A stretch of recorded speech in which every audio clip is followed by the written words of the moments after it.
The NFL, for the most part, has been relatively unscathed when it comes to the coronavirus. I mean, of course, the season doesn't technically start till September if you exclude all the preseason games, training camps, and everything else. But I think the NFL right now, with the supposed second wave of the coronavirus, is about to get a major wake-up call. What's up, folks? Fred Richani, TSC, your home for NFL news updates, interviews, and everything in between. If you're new here, please consider subscribing and enabling notifications. Some breaking news from Ian Rapoport of NFL Media. This from his Twitter account. Cowboys star running back Ezekiel Elliott is one of the players who tested positive for the coronavirus. His agent Rocky Arceno, I hope I pronounced that correctly, confirmed to me. He said Ezekiel Elliott is feeling good.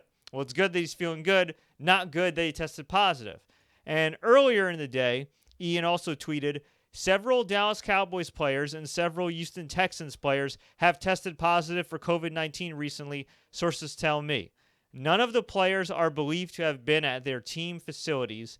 The teams followed the proper health protocols. Wow.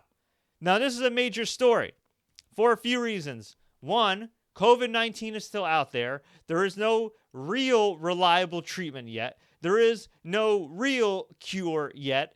And it looks like no matter what your state voted for, blue or red, that most governors just kind of were like, you know what, YOLO, let's reopen up. And well, we see in Florida right now, we're seeing it in Texas, California, a number of states where cases are on the rise, in some cases higher than they were in March when it was this quote-unquote supposed peak. That's not good. That's not good at all. The other thing, when one of your star players, one of the players that has one of your best-selling jerseys on the number one team, the Dallas Cowboys, when a player like that, Ezekiel Elliott, tests positive, that is a very bad look for the NFL. And that says that, and it is the case. Anybody can get it. Now, here's the thing. The other thing you need to know about is that these guys weren't even at the team facilities. So if people are testing positive prior to even making it to the team facilities, what does that really say, right? That says that there's a huge risk out there. And as far as quote-unquote social distancing guidelines, they're almost impossible, right, with the NFL. I believe John Harbaugh of the Baltimore Ravens talked about it. It's almost physically impossible. Like, what are they going to do? Now, the good thing with the NFL is that they're week to week, very similar to UFC. They can test on site. They have a limited amount of people there in the arena. There's not going to be any fans. Like, they'll be fine in that regard. But it's not just the 53 players. You got the coaches. You got all the staff. You got the media. You got all that jazz. Now, the UFC, from what I understood, administered around 1,200, or at least had 1,200 tests on hand when it first started running shows again, and have been constantly testing people, including media. And for the most part, they've been relatively safe. But UFC, a few fighters on the card is a lot different from 53 men on one football team, 53 men on another football team. And then on top of all that, all the staffs and people involved. It just seems like a logistical nightmare. And here's the thing. There was wishful thinking from some owners, or maybe just some BS propaganda that was like, oh, of course we're going to play. Oh, of course we're going to be in arenas. Of course we're going to have fans or blah, blah, blah. I think you could throw fans out the window right now unless there's some crazy reliable treatment or anything else, and massive testing, available testing, and healthcare capacity.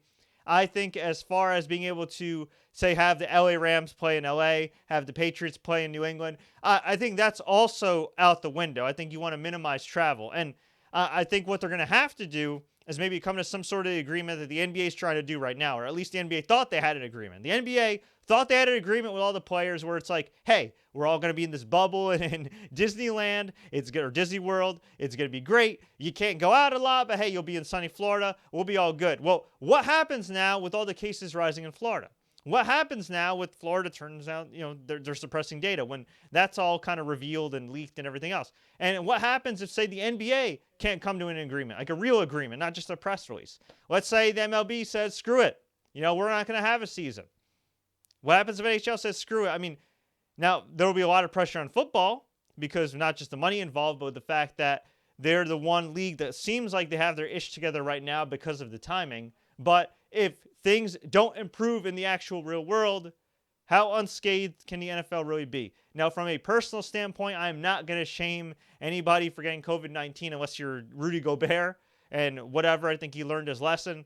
But this is also a bad look for Ezekiel Elliott because let's keep it real here. Ezekiel Elliott, Dak Prescott had a massive house party a couple months back. And granted, that was a couple months back. I don't think he got sick from that particular house party. But a lot of people were like, oh, well, what the hell? Why are you shaming Zeke? And I don't think you got to shame Zeke or anything. But when you're the star player or star players like Dak, you got to be a little more careful. And time again, Zeke has unfortunately been in the news for the wrong reason, linked to some unsavory stuff with a former spouse, which may have turned out to be BS anyway, pulling down a woman's top publicly, some other things, and of course now getting the Rona.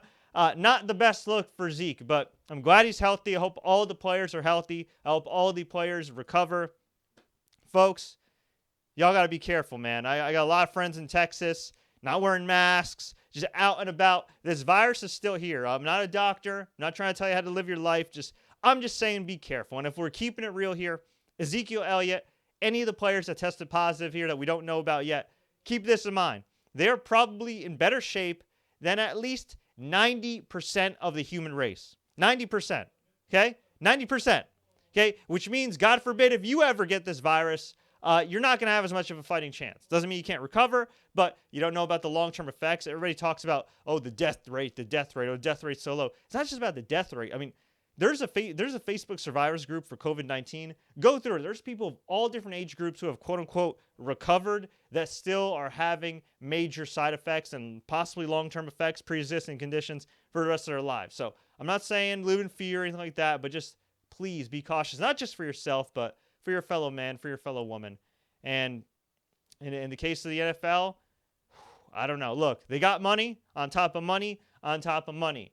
And considering that testing is starting to finally be widely available, at least in most areas in the U.S., who knows? Maybe they'll have enough testing kits on hand and reliable testing kits on hand to be able to run the season without a hitch. Now, granted, it might be inevitable that we'll get a player or two or three or a staff member that does test positive, but if they can isolate them, if they can keep them away from everybody else, kind of like UFC with Jacare, where Jacare tested positive, a couple of cornermen tested positive, they isolated them, everybody else was in the clear, knock on wood.